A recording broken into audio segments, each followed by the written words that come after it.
What's up guys, we're back again to break down the 5 best decks in Clash Royale. Pro players are always adjusting to the meta, practicing a variety of different decks. And at the end of the season, when it's all on the line, they bring out their best plays and top decks. We're going to be taking a look at the decks that rose to the top of the game and beat all the other pros.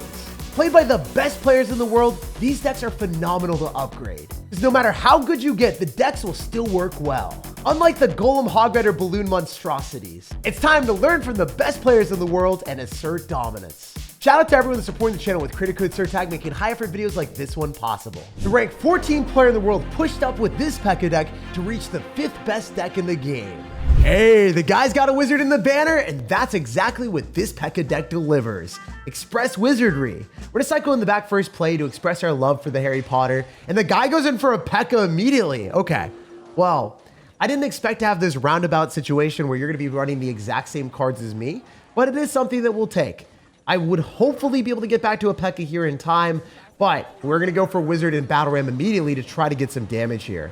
Also, one of the best answers in the game to Prince is going to be Bandit. So if I can just squeak through with the Pekka, we should be in a phenomenal position, barely getting the Pekka down before his Pekka pounced on my tower, and he has the audacity to go in for a freeze. Wait. I think he gets hits on my tower if I don't go for a knight. That's bad. Bro, you are a mischievous man with a plan of destroying my tower with one Pekka freeze push. Trying to one-punch man me there. Anyway, the knight's gonna die. There's not too much we can do about that, but there is a cool thing that we have. We have the potential of going for a wizard with a battle ram and having the evolved knight tank for either a Pekka or battle ram push. That's the way that you win with this deck. Using the void to kill high cost cards like an executioner, maybe a little prince, if that's going to be a problem for you. There's nice things that you have with the adaptability of also destroying buildings and erasing them with the void. Void is a fantastic card for that reason. It is also one of the strongest spells in the game because of the adaptability. So watch, this is a 5 elixir wizard and it's gone. That is insane. Like, that just should not be a thing. Also, I hate the fact that this guy is smart. He's going to go in for a balloon at the best possible timing. I need to go for arrows here so we don't take any damage from the Pekka, because that would be game-ending damage. However, he's taking a sizable amount as well on the other side. Wait, if I go Bandit, I wonder if the Mother Witch plus Bandit is going to work out in our favor. He might not have any daggers left over, and we are pushing his daggers to the limit here. I want to see if I can maybe go in for a knight here and fully counter this prince. Definitely want to engage both of our dagger duchesses, but it didn't work out. Kind of unfortunate stuff. It is still a positive elixir trade, so I can't complain too much. I'm going to go in for a battle ram here, and then I could potentially go for a Pekka depending on what we're feeling. All right, yeah, let's go for Pekka on Pekka action. Because if our Pekka gets pushed into his, he might not be able to target what he wants.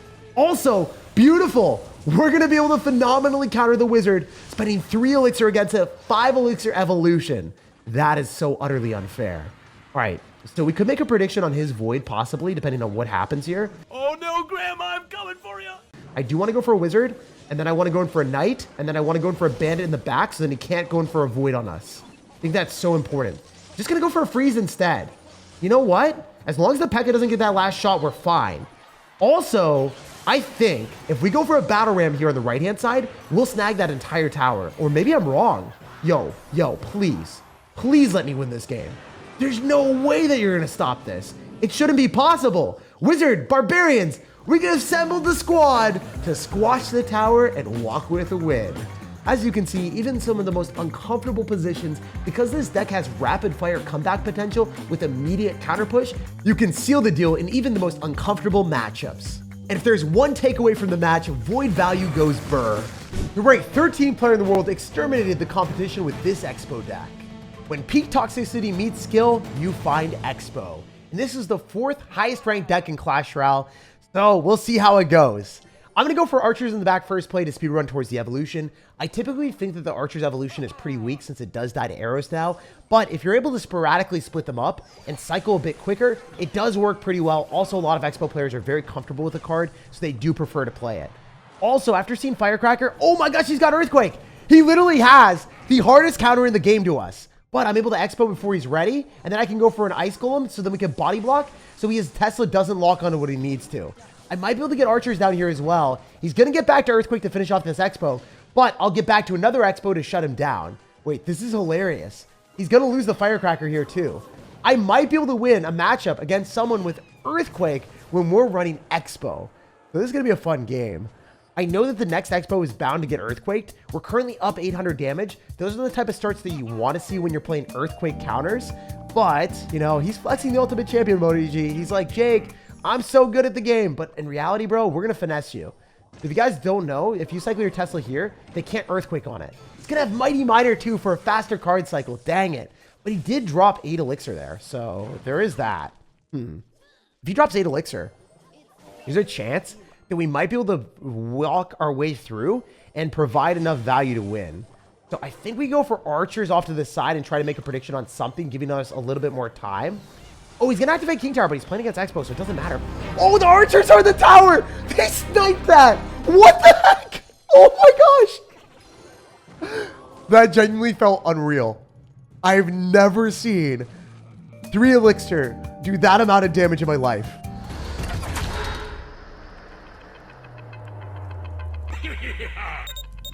Oh my gosh, evolved archers, if your opponent doesn't have arrows, are insane. I see why they're played now. You know what? Respect it. I respect it.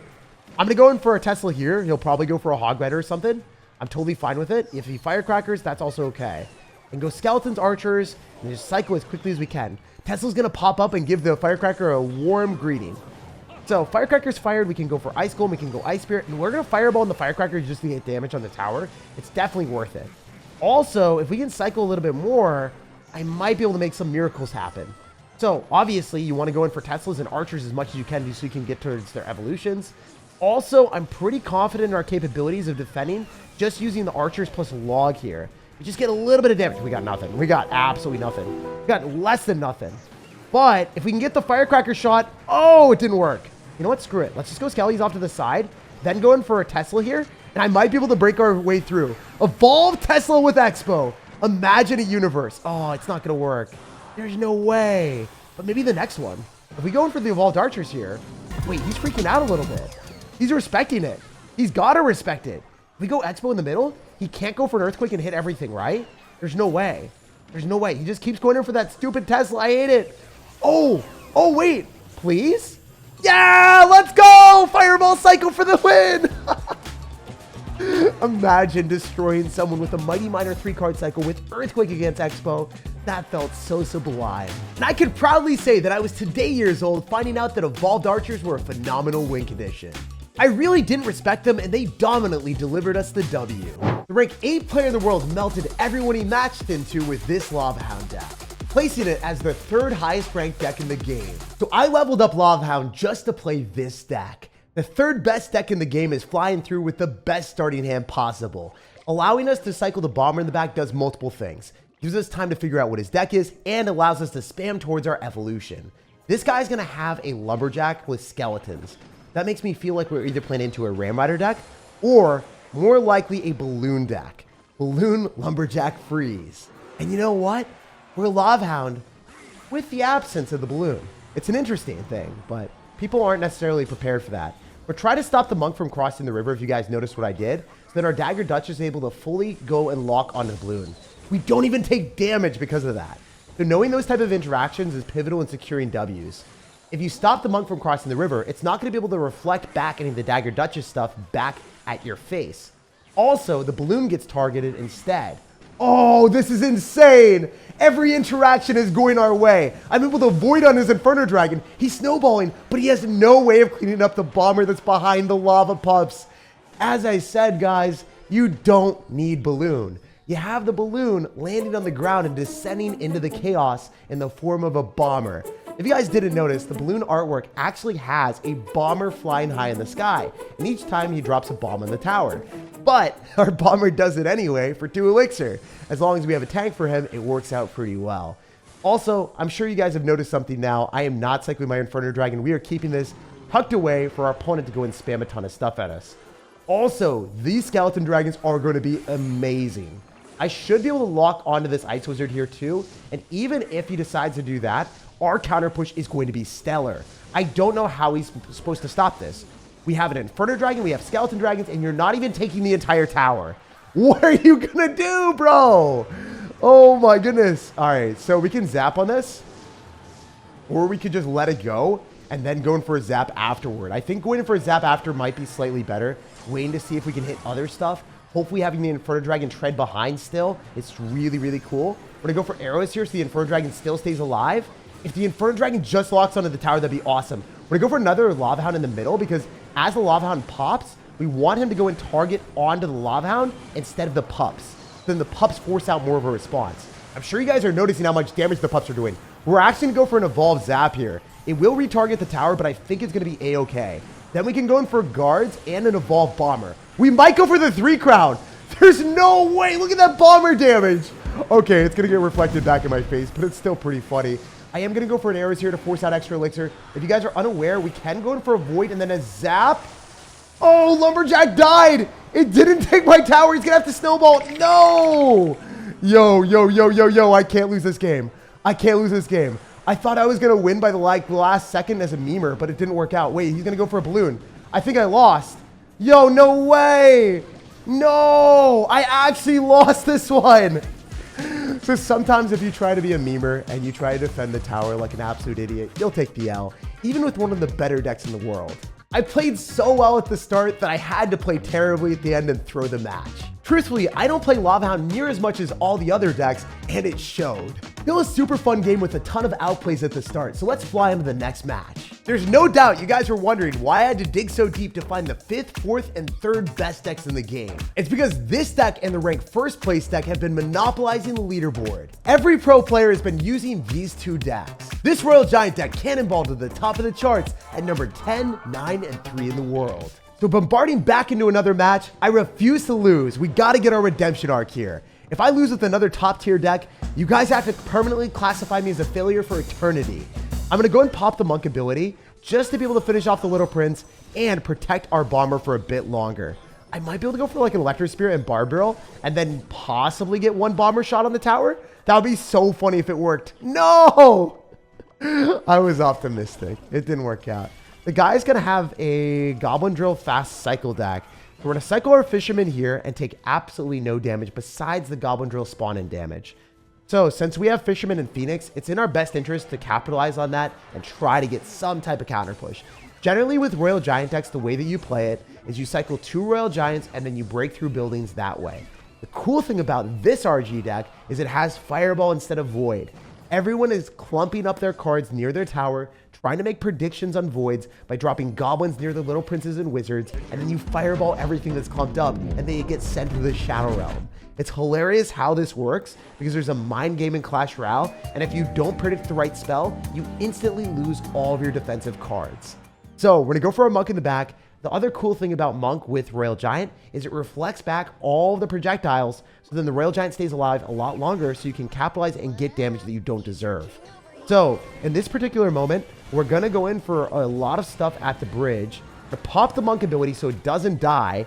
And he's going to go for a delivery, but I'm pretty sure he's going to deliver us value. The monk incinerated the Little Prince. And look at that. We can go for an Evolved Bomber and splash onto the knight and line it up with the tower. This is why... Oh no, wait. The Royal Giant knocked it back too far.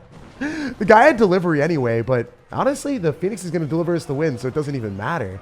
Look at the Phoenix damage, dudes. All right, I like it. I appreciate it. After taking a huge L in one of the most unexpected twists and turns, we have twisted up a W in the span of 2 minutes. That's it. It's just that easy sometimes. And we might even 3 crown making this guy rage quit. These were the types of overwhelmingly dominant wins I was expecting with the decks, and you love to see it. Capitalizing on just one good push is all it takes to conquer your opponent's towers and get them out of the match. We've rocketed our way to the best deck in Clash Royale. In 8 years of playing Clash Royale, I have never seen a deck this overwhelmingly dominant. The ranked 6, 5, 4, and 1 and 2 player in the world are all using this deck. Despite having different playstyles, it's unbelievable that they all converted to using the same cards. When that happens, it's probably a problem. If you really want to win, you toss away your morals and toss your opponents in the trash. By bashing them with the spell cycle and direct damage of this deck, will they run headfirst into unbreakable defense. It's time to spell our opponent's doom with the best deck in the game. So we successfully unlocked cheat codes in Clash Royale with this deck. It's crazy that 90% of professional players are playing this strategy, and the ones that aren't playing it are complaining about it all over social media. saying that rocket cycle plus princesses at the bridge for direct damage should not be the best way to win matches in Clash Royale. And if you want to win at the top, it's what you got to do, because towers are so strong that you're constantly getting positive elixir trades. So the only way of being able to keep up in damage or actually get an advantage is by cycling damage directly on the tower. And that's what pros have resorted to do. Also, I might be able to pop the ability here. Wait, that's insane. That was so weird how we caught a Night Witch in that. Also, I've identified that our opponent is definitely running a Void Wizard Giant deck. And that's also a pretty strong strategy that's been around for a while. If you're unaware, you aren't able to fully counter the wizard unless you get a little bit of damage. That princess getting one hit on the wizard enabled our Dagger Duchess to get enough damage to finish it off. Also, I totally enjoy splitting up our evolved skeletons and then doing dual lane pressure. Because if we go for a little prince, pop the ability, and then also end up having the skeletons on the other side, it forces out a situation where our opponent has to drop double spells or they lose. This guy had rage and arrows, and he's still taking a ton of damage from the little prince.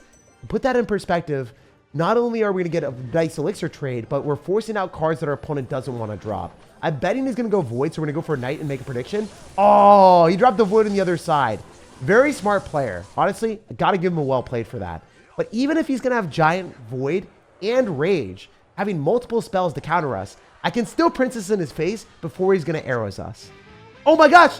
He wasn't even able to arrows! He had to go for Harry Potter! Oh, that is repulsive. That is so good for us. And that can log, go in for an Electric Spirit to pull back the Evolved Knight, and then go for our own Knight in the middle to commence the fight.